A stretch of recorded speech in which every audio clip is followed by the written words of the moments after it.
तेरे बिना जिंदगी गुजारेंगे किवे। दीपक जी एक सेकंड, जान जान कहनू पुकारेंगे किवे। आपके तो इसी ज्यादा कम फिदा है। जाम का है सहारा, क्या बात है। वरना क्या है हमारा। रंजीत भैया से ज्यादा कौन समझ सकता है। ये दवा जो हम भला कैसे कि देखे मुड़ के जहां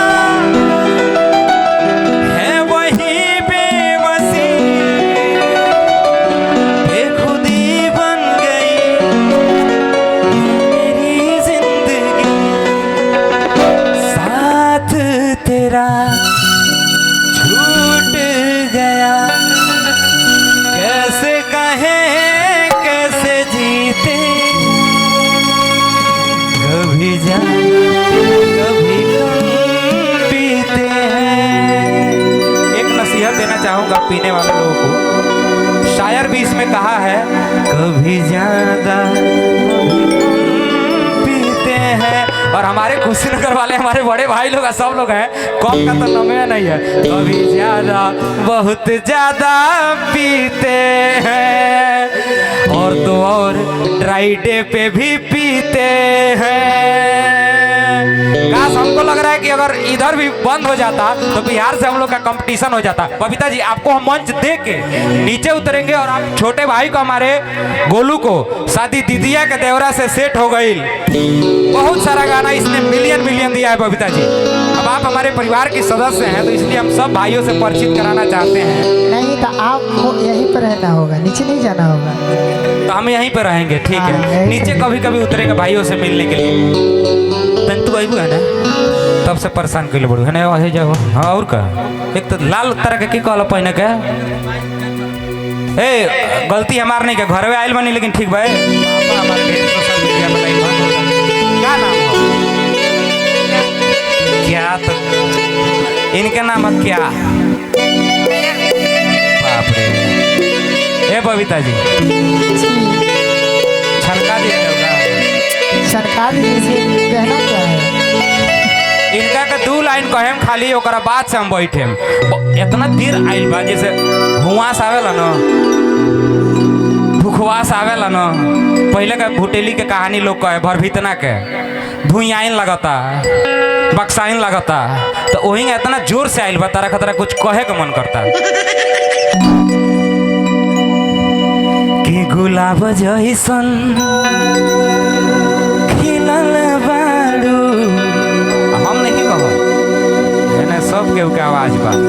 हम अपना मुँह बोल देते नहीं, कैमरा के सामने बानी, मैंने बदनामी हम लेंगे। लेकिन मेरे सब भाइयों का कहना है कि गुलाब जइसन खिलल बारू, तू भंवरा से मिलल बारू। बोलू करत दिल के कतल बारू, के कर मेहनत के फल बारू। लाली उठावा के लल जावे, करता दिलवा हीरो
पहले का नहीं कैले हे माई सुनो ना